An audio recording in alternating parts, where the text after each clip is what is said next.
Today on Upfront, the race for Wisconsin's top cop. Attorney General Brad Schimel leading in the polls. I'll ask him about his bid for re-election. And high stakes in the state Senate. Can the Democrats flip the balance of power this November? Plus, Wisconsin's young voters, the push to get tens of thousands of them to the polls this fall. Covering the issues important to Wisconsin. This is Upfront with Mike Goucher. Hello again, everyone, and welcome to Upfront. This morning, the battle for Attorney General. It's the top law enforcement position in the state and one of only a handful of statewide races on the ballot this fall. A recent Marquette University Law School poll found Republican incumbent Brad Schimel leading his Democratic challenger Josh Kaul 48 to 41% among likely voters. 10% said they didn't have a preference at this time. Joining me now is the Attorney General, Brad Schimel. And welcome back to Upfront. Thank you. It's great to be here. So what's your take on that poll, which shows you leading, but it also showed that very few people had any idea about your Democratic opponent. How do you read the results? Well, you know, Hillary Clinton didn't come to Wisconsin during the presidential race, and she lost Wisconsin. My opponent is not out campaigning, and I think that's going to hurt him. I am out campaigning. I'm working hard, getting to Wisconsin voters. The other piece to this is I have bipartisan support among law enforcement. There are Democrat-elected DAs, Democrat-elected sheriffs who are backing me publicly endorsing me in this race because they've seen that I've put public safety over politics, and we're working to solve Wisconsin's problems, and they know, based on my experience and my history, that I'm the right person to be there to continue to work on these problems. That is an interesting analogy, the Hillary Clinton analogy and Josh Kaul. You're saying they're similar in the fact they're not taking the people of Wisconsin seriously? Yeah, I think he's taken a page out of her playbook, and it's fortunate for me because he's not out doing it. He's got little social media presence. He's not out traveling, doing the county fairs and all those things that I am doing all the parades, getting to any event I can get to. Every single day I'm out campaigning. He's not doing the same. You know, frankly, he hasn't updated his website since February. He's not presenting ideas to the people of Wisconsin about what he's doing. He's just kind of laying back, not saying what he's going to do. And I don't know why he thinks that strategy will work. I'm running the way that people of Wisconsin want you to run. They want you to be out there talking about ideas, talking about accomplishments, and making sure that they know you're listening to them and you care about what concerns them. I want to address one of the points you just made. You said you've taken politics out of the office, and yet, you know, about a month ago there was a letter that was sent by 45 former assistant attorneys general in the state of Wisconsin. They say they have 900 years of experience working under Republicans and Democrats. I want to read from that letter. They said, and I'm quoting now, "The Wisconsin Attorney General's office is a mess. The current Attorney General, Brad Schimel, has blatantly politicized the office, dropped the ball on his role as the lead crime fighter in Wisconsin, and abdicated the AG's traditional role as the people's lawyer representing Wisconsin citizens' interests in criminal and civil matters alike." Your response to that? Well, first off, when they talk about the Department of Justice being a mess, they're dead wrong. At the Department of Justice, our team is performing at very, very high levels. I'm so proud of them. For instance, on the school safety grants, we got no positions, we got no money to administer that $100 million in money that's going out to our schools to make them safer and to provide mental health training. We did it by pulling people from all of our units to work on clearing all of those grant applications, over 700 of them. We got them done quickly and in a way that's really effective for Wisconsin. All these people in that letter, these are people who almost all of them have Democrat donor histories. Almost all of them signed the recall petition. Some of them are people I fired or commenced termination proceedings on.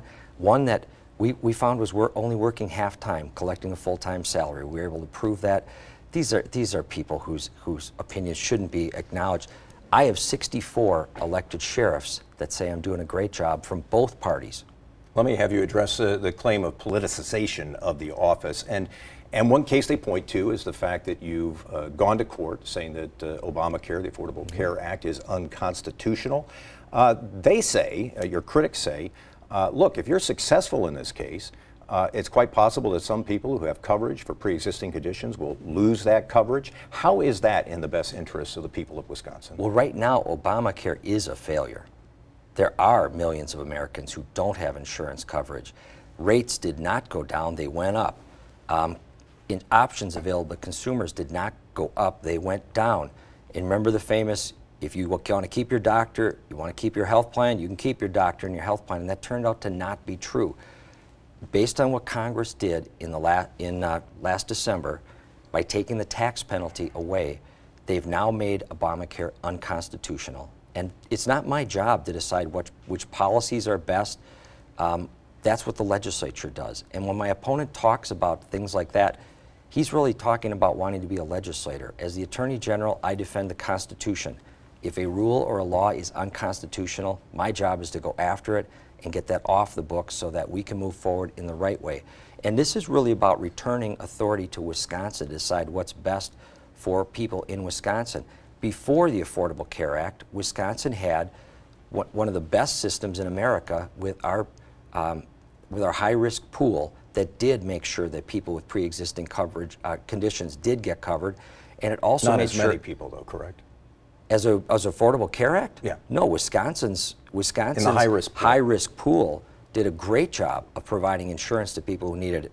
Wisconsin wasn't the problem. There were other places in America that needed to be fixed, but Wisconsin was doing well. But unfortunately, the Affordable Care Act invalidated what Wisconsin was doing, and so now we're left with a mess. I want to ask you about another issue that has emerged, and this is how your office handled the investigation into what was happening at Lincoln Hills, the juvenile corrections facility up in northern Wisconsin. Josh Kaul and your critics say you were slow to react. You didn't investigate these charges of prisoner abuse, some of which now are going to lead to millions of dollars in lawsuits. You were slow. You didn't act with urgency in addressing those issues. What do you say to that? Well, the feds have had this for over 2 years. The Obama administration, Department of Justice, took this case over, and they sat on it. We don't know what's happening with this from the federal level. My team went in, we interviewed hundreds of individuals. They authored hundreds and hundreds of reports. I don't remember the exact numbers, but it was over 200 people that they interviewed relative to this case. We moved in quickly. At one point, we had close to 50 DCI agents up at that institution working. The real problem here is this Ed Wall character, who's former corrections secretary. He's written a book. He's trying to deflect responsibility from where it belongs. The failures at Lincoln Hills are on his shoulders. He was running the place. He was in charge. We don't control the Department of Corrections. We don't control Lincoln Hills at the Department of Justice. Ed Wall was not making sure that medical records were being kept. We had a difficult time tracking down medical records relating to injuries that kids were reporting because he didn't have control of that system. About the time Ed Wall, and he's written a book about this, very critical of you and the governor in the book, about the time that book came out, you asked the employees in the Department of Justice to sign a non-disclosure agreement. I don't think there's any other state agency that makes that request. Why did you do that? That's actually not true. Okay. There are Explain the it for Department us. of Revenue and the Department of Health Services all have non-disclosure agreements because at the Department of Justice, like at those places, we deal with confidential information. We have people's criminal records, we have victim record information. All of those things are confidential. So what happened is 2 years ago, after someone from our agency posted something on a social media site that was confidential information, our career professionals in the Human Resources Department came to us and asked, can we try to make a more uniform non-disclosure agreement, because we had a number of them in different divisions at the agency. They wanted to make a uniform one to go out and make sure people understood the rules. That's what this is about. It has nothing to do with Ed Wall? This was in process years before Ed Wall's book came out. It has nothing to do with that. Ed Wall was fired because of his efforts to prevent people from having access to their government by trying to encourage another government official to destroy what would be public records. And that's why he's got sour grapes now. Republican Attorney General Brad Schimel running for re-election this fall. Thanks very much for your time today. We appreciate it. There is a push to register and engage tens of thousands of young voters in Wisconsin this election cycle. Coming up, the billionaire businessman behind the venture and the man in Milwaukee leading the charge. That's coming up. But first, the balance of power in the state Senate, is it up for grabs? I'll be talking with Senate Minority Leader Jennifer Schilling about the possibility of Democrats flipping the Senate. That's when Up Front continues. Up Front with Mike Goucher, brought to you by the American Transmission Company and the Wisconsin Corn Growers Association.